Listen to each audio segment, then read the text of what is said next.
गुरु प्यारी साध संगत जी, आज फिर से एक सुंदर सी साखी आप सभी को सुनाने जा रही हूँ। गुरु प्यारी साध संगत जी, हम जीवन में कितनी भाग दौड़ करते हैं, सब कुछ अचीव करते हैं लाइफ में, घर, पैसा, गाड़ी, सब कुछ मेहनत करने के बाद हमें ये भी मिल जाता है।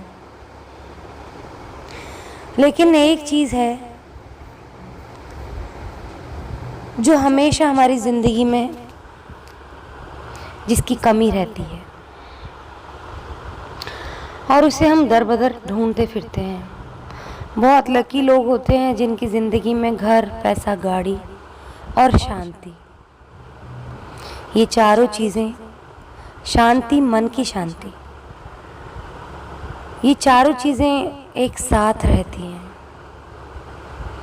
इसके लिए इंसान बड़ा तरसता है। एक घड़ी इंसान घर, गाड़ी और पैसे के बिना फिर भी रह लेता है, लेकिन शांति ना हो तो उसको लगता है कि मेरा जीवन व्यर्थ है। मैंने ऐसे बहुत से लोगों को देखा है जिनके घर में सब कुछ है लेकिन शांति नहीं है, प्यार नहीं है, समझदारी नहीं है। अब इसे पाने के लिए कहाँ भटक सकते हैं? ये शांति,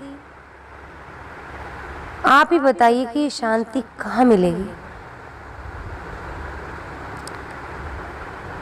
अगर इंसान घर, पैसा और गाड़ी खुद से मेहनत करके बना सकता है तो शांति भी तो उसी की जिम्मेदारी है। जब तक वो चाहे तो शांति को भी हासिल कर सकता है अपने जीवन में, और ना चाहे तो घर में अशांति अशांति है, जीवन में अशांति अशांति है। सबको मैंने ज़्यादातर देखा है, चाहे वो गरीब है चाहे वो अमीर है, उनके घर में शांति नहीं है।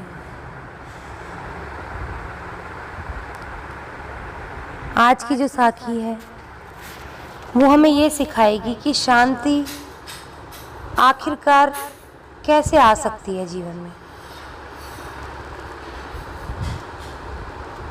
तो आइए गुरु प्यारी साध संगत जी, सुनते हैं आज की ये सुंदर सी साखी। किसी शहर में एक अमीर इंसान रहता था। उसके पास बहुत सारी संपत्ति, बहुत बड़ी हवेली और नौकर चाकर थे। फिर भी उसके मन में शांति नहीं थी।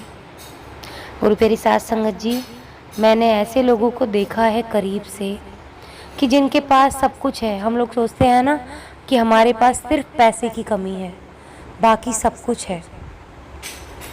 लेकिन जिनके पास सब कुछ है, यानी कि आपके हिसाब से पैसा है, घर है, गाड़ी है, बंगला है, लेकिन उनकी ज़िंदगी में शांति नहीं है।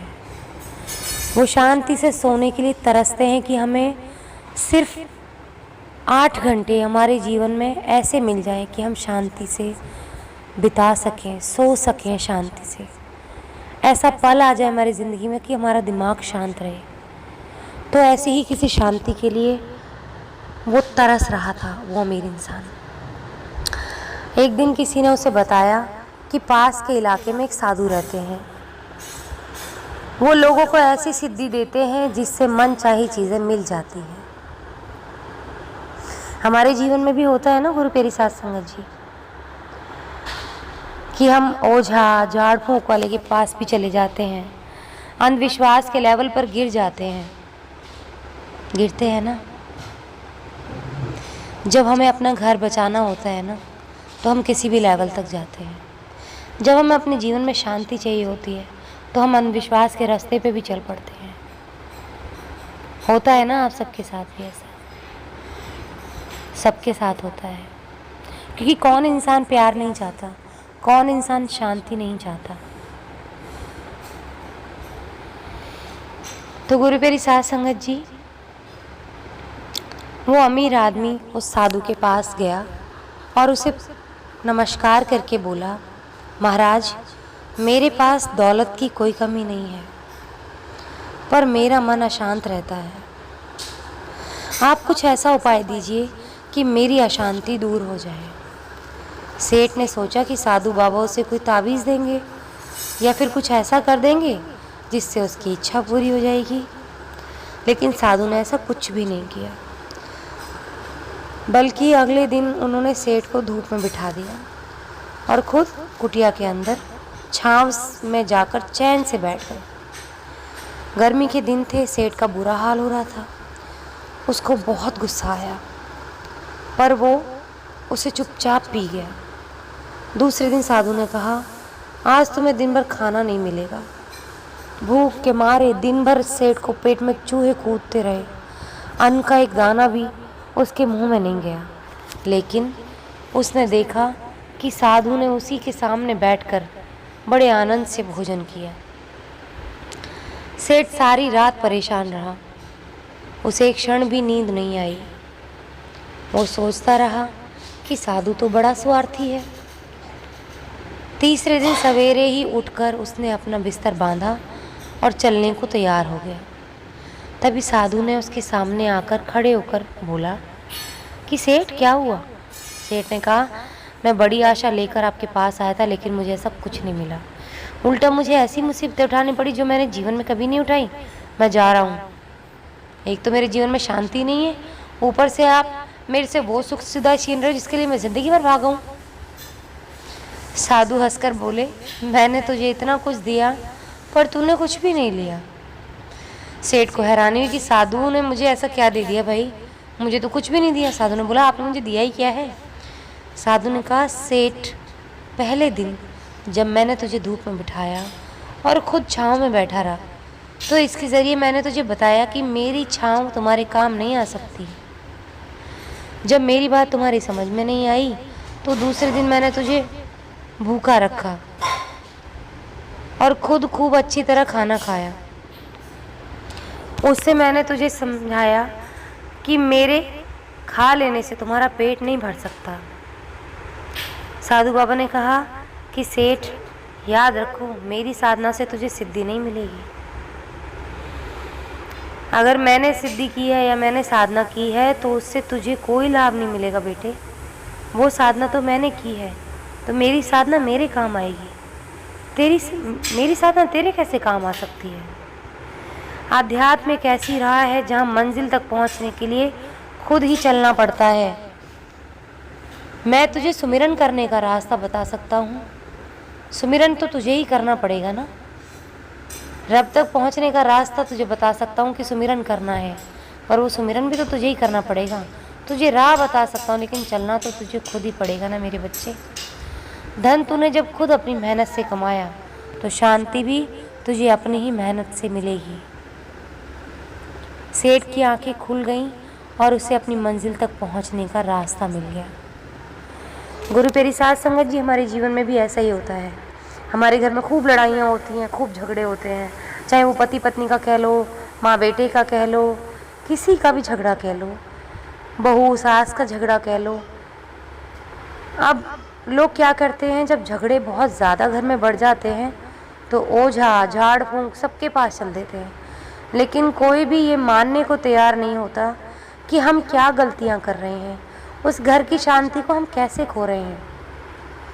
उस मुद्दे को, उस बात को, उस वजह को समझने की जब वो कोशिश करेंगे ना कि किस वजह से घर में लड़ाइयाँ हो रही हैं, और जब उस कारण को जान के निवारण करेंगे, चुप्पी रखेंगे, समझदारी रखेंगे, तो घर में कभी भी झगड़ा नहीं होगा और ये शांति आपके पास ही रहेगी।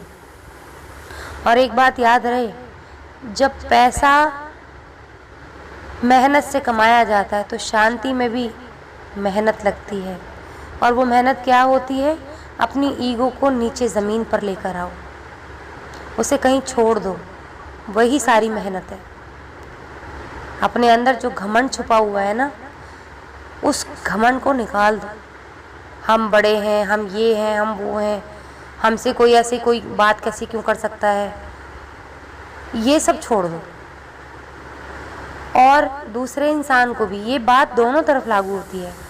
कभी भी घर की शांति एक इंसान के हाथ से नहीं संभलती है। लोग कहते हैं ना कि तू ही चुप हो जा, तू ही शांत हो जा। दोनों को ही समझना पड़ेगा, क्योंकि जब एक बंदा अगर सही है और अगर वो चुप्पी साध ले तो एक ना एक दिन वो अंदर परत दर रखते रखते वो बारूद बन जाता है और एक ना एक दिन आके फटता है। फिर वो शांति भंग होती है और फिर घर की शांति ऐसी भंग होती है कि वापस नहीं आती है। तो इसीलिए लोग कहते हैं ना, ताली एक हाथ से नहीं बजती, एक हाथ से थप्पड़ बजता है। अगर घर में शांति ना की जाए ना तो थप्पड़ बजते हैं रिश्तों में, तालियों का स्वाद नहीं आता। तो घर में दोनों हथेलियों को इस तरह से रहना होगा कि आपस में वो मिलजुल कर शांति बनाए, एक दूसरे का सहारा बने, ना कि एक दूसरे को नीचे गिराएं, एक दूसरे की शांति को भंग करें। शांति बने रहने दो जीवन में, बहुत ज़रूरी है। तरसते हैं लोग इसके लिए, अपने हाथों कमाओ इस शांति को, गंवाओ मत। और जब शांति होगी ना घर में तो लक्ष्मी भी टिकेगी, 4 पैसे का स्वाद भी आएगा घर में। नहीं तो चाहे कितने भी करोड़पति बन जाना, शांति ना होना तो कितने भी नौलख के हार पहन लेना, हीरे पहन लेना, लेकिन शांति नहीं होगी ना तो उसका स्वाद कभी नहीं आएगा। शांति होगी वहीं परमात्मा टिकते हैं, वहीं सुमिरन कर सकते हो आप। जहाँ शांति नहीं होगी ना वहाँ आप सुमिरन भी नहीं कर सकते हो। जिस घर में शांति नहीं होती उस घर में सुमिरन भी नहीं लगता है, सुमिरन हो ही नहीं पाता, क्योंकि मन भटकता रहता है, दुखी होता रहता है, तो क्या सुमिरन में मन लगेगा। तो गुरु प्यारी साथ संगत जी, आज इसी के साथ इस सुंदर सी साखी को यहीं समाप्त करना चाहूँगी। मिलती हूँ आपसे अपनी अगली वीडियो में नई साखी के साथ। तब तक के लिए खुश रहें, सुमिरन करते रहें, सच्ची सेवा करते रहें।